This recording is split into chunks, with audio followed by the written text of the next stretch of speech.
Bacaan pertama. Pembacaan dari kitab Yeremia bab 20 ayat 10 sampai 13. Tuhan menyertai aku seperti pahlawan yang gagah. Aku telah mendengar bisikan orang banyak. Kegentaran datang dari segala jurusan. Adukanlah dia, mari kita mengadukan dia. Semua sahabat karibku mengintai apakah aku tersandung jatuh. Kata mereka, barangkali ia membiarkan dirinya dibujuk, sehingga kita dapat mengalahkan dia dan dapat melakukan pembalasan kita terhadap dia. Tetapi Tuhan menyertai aku seperti pahlawan yang gagah. Sebab itu, orang-orang yang mengejar aku akan tersandung jatuh, dan mereka tidak dapat berbuat apa-apa. Mereka akan menjadi malu sekali, sebab mereka tidak berhasil, suatu noda yang selama-lamanya tidak akan terlupakan. Ya Tuhan semesta alam, yang menguji orang benar, yang melihat batin dan hati, biarlah aku melihat pembalasan-Mu terhadap mereka, sebab kepadamu-lah kuserahkan perkaraku. Menyanyilah untuk Tuhan, pujilah Dia, sebab Ia telah melepaskan nyawa orang miskin dari tangan orang-orang yang berbuat jahat. Demikianlah sabda Tuhan. Bacaan Injil Yohanes bab 10 ayat 31 sampai 42. Orang-orang Yahudi mencoba menangkap Yesus, tetapi ia luput dari tangan mereka. Inilah Injil Yesus Kristus menurut Yohanes. Sekali peristiwa, orang-orang Yahudi mau melempari Yesus dengan batu. Tetapi kata Yesus kepada mereka, banyak pekerjaan baik yang berasal dari Bapa-Ku, kuperlihatkan kepadamu.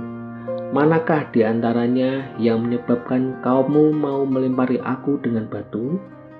Jawab orang-orang Yahudi itu, bukan karena suatu pekerjaan baik, maka kami mau melempari engkau, melainkan karena engkau menghujat Allah, dan karena engkau menyamakan dirimu dengan Allah.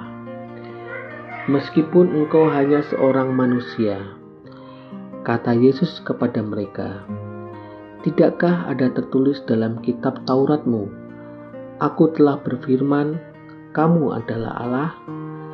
Padahal kitab suci tidak dapat dibatalkan.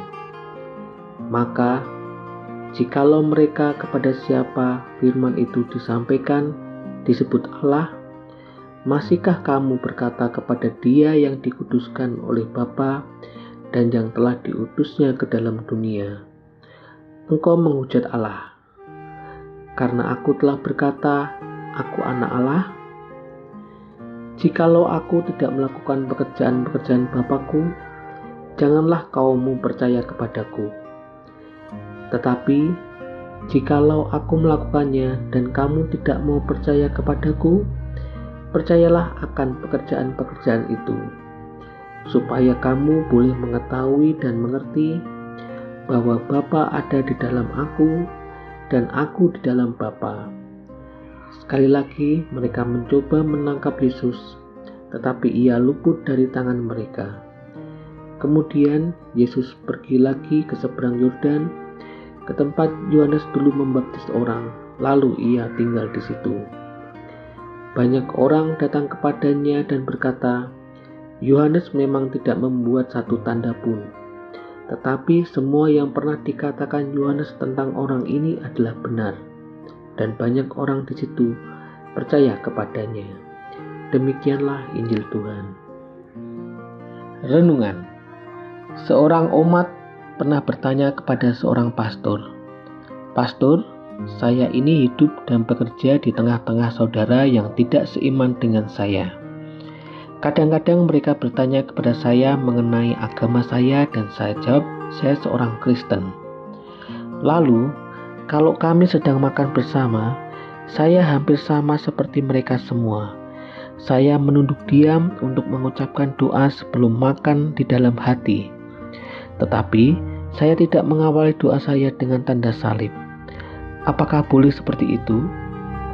Lalu pastor itu menjawab, "Tenang saja, Tuhan kita mengerti kok. Yang penting niatmu untuk berdoa, Tuhan memandang niat baik kita." Tampaknya bahwa umat dan pastor itu mengambil sikap yang sama, yakni cari posisi aman. Tidak begitu jelas menampilkan jati diri mereka sebagai murid Kristus. Apakah itu sebuah tindakan yang benar? Hari ini kita mendengarkan bagaimana Nabi Yeremia mendapatkan tekanan dan penderitaan karena jabatannya sebagai seorang nabi. Ia harus menegur umatnya, meluruskan mereka, dan memberi teladan hidup yang benar.